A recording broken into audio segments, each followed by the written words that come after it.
Magandang umaga guys sa inyong lahat. Oras nga pala natin ay 11 ng umaga. Siyempre, problema na naman tayo ng ating ulamin ngayong tanghali. Kung napansin nyo pala, may mga nilagay pala ako dyan, mababoy. At may nilagay na rin akong isda dyan. Ay, yung isda nga pala yan guys, yellowfin yan. Bumili ako ng 3 piraso. Yung yellowfin pala na yan guys, katamtaman lang yung laki. Bali, pinahiwa ko lang yan ng 3 piraso bawat isa. At kung napapansin nyo guys, bakit nilagyan ko siya ng taba ng baboy? Dahil sabi ko kasi, mas masarap kasi pag nagmamantika yung taba ng baboy. Dahil sabi ko, yun yung magpapalasa dyan sa ating mga isda na nilagay. At naglagay na rin pala ako ng luya dyan. Tsaka siyempre, hindi natin kakalimutan yung sibuyas. At naglagay na rin ako ng konting sili dyan. At yung gata pala na naiwan, ay yung taba pala na naiwan guys, nilagay ko na rin sa taas yan. At syempre, nilagyan ko na rin ng kamyas dahil sabi ko, masarap talaga ang kamyas na yan. Wala pala ako nabiling kamyas sa palengke guys, kaya to the rescue naman ang aking kaibigan na may tanim na kamyas. At kung nakita nyo, nilagyan ko pala ng asin yan. At pumitik pala ako dyan ng bitchin. Dahil sabi ko kahit papano, mayroon sanang linamnam. Hindi naman masama maglagay ka lang kahit konti. Mas masama yan pag naglagay ka ng mas marami. At syempre, naglagay na rin ulit ako dyan ng magic sarap.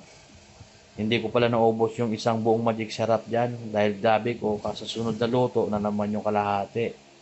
Basta magkaroon na siya ng lasa, ayos na. At naglagay na rin ako ng suka at naglagay na rin ulit ako ng tubig. Dahil sabi ko, tubig tsaka kunting gata, yun yung luluto sa kanya. At kung napapansin nyo nga guys, ayan na, paluto na po yung ating yellowfin. Kinamyasan pala na yellowfin dyan, tawag ko dyan. Dahil syempre, version ko yan, ako yung masusunod. At ayan nga po, naglagay ulit tayo ng gata. Yan na po yung pampinali natin, yung gata na yan. Dahil yung gata na yan, pag yan po ay nagmantika, at kumunti na lang yung gata ng ating isda, ibig sabihin, pwede na nating hanguin yan. At kung napapansin nyo nga, ayun na po, nagmamantika na siya. Lutong-luto na po yan. Tsaka yung ating baboy, pag kinain mo yan, napakasarap ng lasa niyan. Dahil nahalo na yung lasa ng asim ng kamyas at yung linamnam ng gata. At napakabilis pala ng fast forward natin. Hindi natin namalayan, luto na. At sabi ko, maglagay muna tayo sa plato. Siyempre, dahil vlogger ko no, mag-picture-picture muna tayo sa ating niluto. At siyempre, dahil may isang tao na naman tayong iinggitin, yung tao na mahilig kumain ng ginataang isda, wala lang talaga siyang panahon pagluto dahil busy sa trabaho. Hindi naman katulad natin, nandito lang sa bahay, at nandito lang din yung trabaho natin.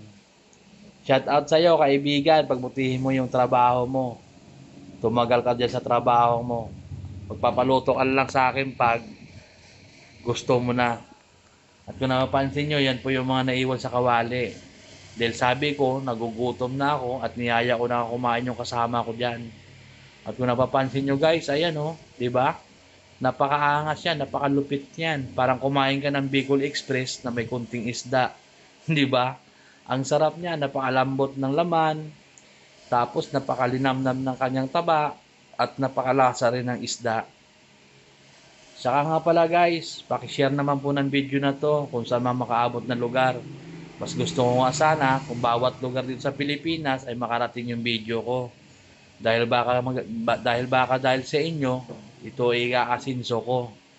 Maraming salamat talaga guys sa inyo dahil hindi kayo nananawa na tumulong at sumuporta kay Makanoy. Kahit na yung video natin hindi mo na umaabot ng 1,000 views yan, ayos lang, masaya na ako dyan. Bye bye, salamat!